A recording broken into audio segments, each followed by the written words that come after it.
prapë me këto shifra alarmante, besoj se vetë ne si njerëz duhet të marrim masa drastike, duke kundërshtuar çdo sistem politik këtu, pa hyrë fare politikës.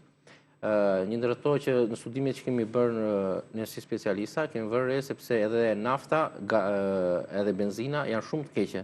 Pra, jo vetëm makinat që mund të jenë të vjetra, që e shkaktojnë një djegje jo të plot, por edhe nafta, edhe benzina nuk i arrin dot standardet që kërkohet. Dhe këto normalisht bëjnë një shlirim më të ndotur nga makinat. Makinat e vjetra automatikisht kanë këtë që nuk e djegin të plot dhe shlirojnë akoma më shumë dhe normalisht këto veten në mushkit të qytetarëve. Ajo që do them unë është të parandalojmë. Ne akoma nuk kemi marrë masat e parandalimit dhe kjo është gjë më e frikshme në Tiranë dhe në qytetet e tjera. Po të them, pastaj po të hyjmë në Elbasan që akoma në skandalet që dolën tani me të metaleve ishin që digjeshin lloj-lloj nuk ishin marrë masa.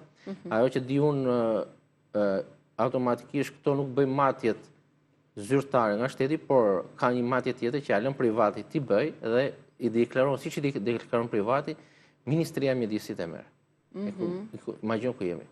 Kur do të ndodhë e kundërta, ne do të marrim të pavarur, në rast se nuk i kemi ne këto kushte, do t'ja vëmë obligim privatit që ti paguaj, kështu që edhe Ministria mund të marrë edhe specialistat i fusin punë një, e dyta mund të marrë mjete të reja dhe të bëjmë matjet më profesionale dhe automatikisht të bëjmë dënimin e këtyre që po na urasin.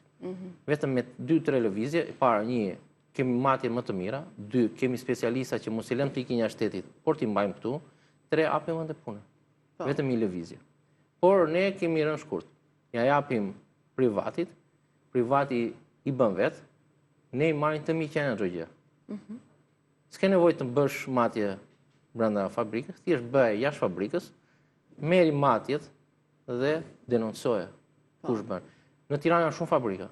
Dhe ajo që unë kam frikë, fasoneri, fabrika, ato unë që kam frikë janë fabrikat e plastikës, janë fabrikat e ndërtimit, janë fabrikat të tjera, të cilat përdorin të njëjtën gjë me ministrinë. Ja marrin ministrisë, i bëjnë vetë matjet, i bëjnë gjitha, vetë ja japin dhe Ministria merr të mirëqen. Po pse do ta marrim të mirëqen diçka ku ka një agjenci të vetëm për ta. Ku ne mundet të punësojmë njerëz, mund të marrim mjete profesionale që ti kemi edhe për më vonë dhe atë taksë që i paguam mund t'ja paguaj shtetit vetë. Që ti du ta bëj vetë pagimin e taksës. Kjo është vënë re në shumë gjëra që vetë me eliminimin e disa gjërave, ne e para kemi statistika më të sakta, dyta e parandalojmë dhe treta punësojmë edhe njerëz, mos na lënë të ikin shqiptar, po ikin gjithë shqiptarët. Përse? Sepse s'kam ku të punojnë specialistët si mua.